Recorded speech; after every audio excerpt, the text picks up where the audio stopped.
सधर्मी भाइयों और बहनों, सादर जय जिनेन्द्र। मैं आपके सामने छैडाला जी के रचयिता पंडित दौलत राम जी के बारे में कुछ जानकारियां लेकर के आया हूँ। अतः उनको ध्यानपूर्वक सुने कि वह कैसे विद्वान थे। उनके बारे में जानने के लिए आइए हम देखते हैं उनका जीवन परिचय। जीवन परिचय में सबसे पहले तो हमें ये जानना है कि आपका जन्म विक्रम संवत 1855 को हुआ था, अर्थात ईस्वी सन लें तो 1798 से 99 में हाथरस, जो कि उत्तर प्रदेश में एक गांव है, उसमें हुआ था।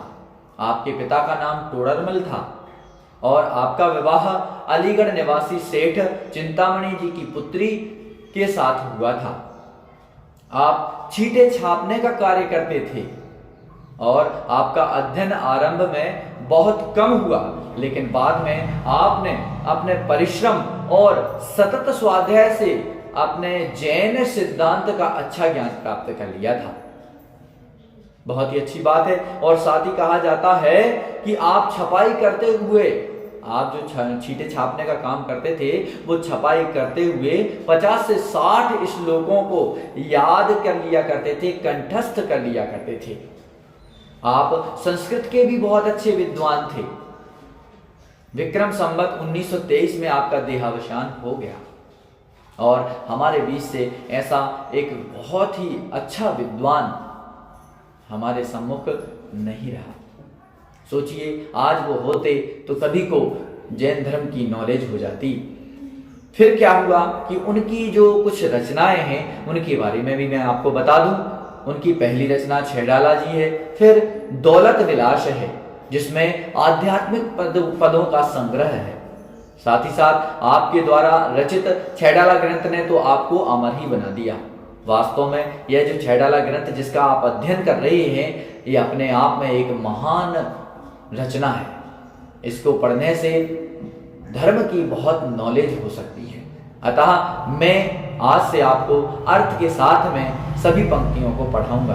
अतः आप सभी मिलकर के इन पंक्तियों का अध्ययन करें और उसके अर्थ को जानें कि कितना सार इस छैडाला की पंक्तियों में छुपा हुआ है।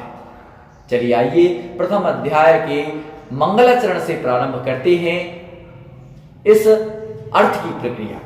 चलिए, सबसे पहले आपकी स्क्रीन पर यह मंगलाचरण है, उसको देखते हुए आप उसका अध्ययन करें एवं उसके अर्थ को जानें। चलिए देखते हैं। पहले मंगलाचरण बोल लेते हैं।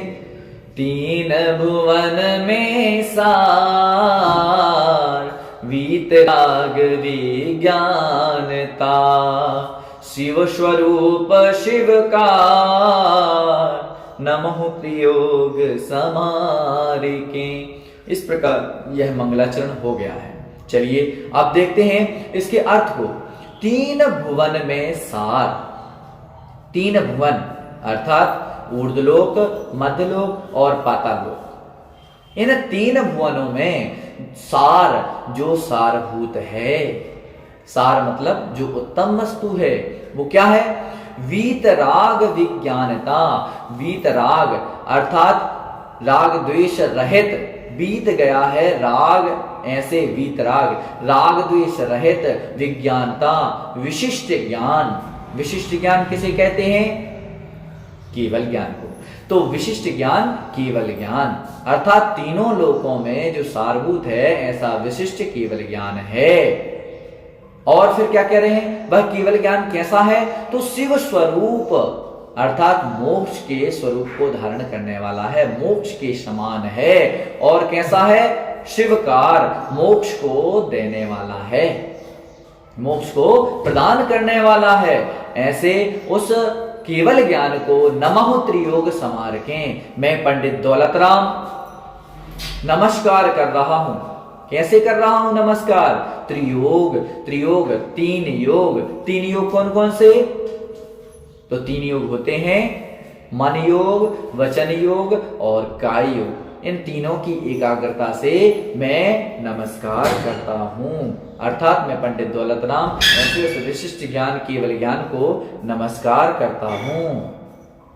इस कड़ी को अपन यहीं पे समाप्त करते हैं। मिलते हैं अगली पंक्तियों के अर्थ के साथ में। तब तक के लिए सादर जय जिनेंद्र।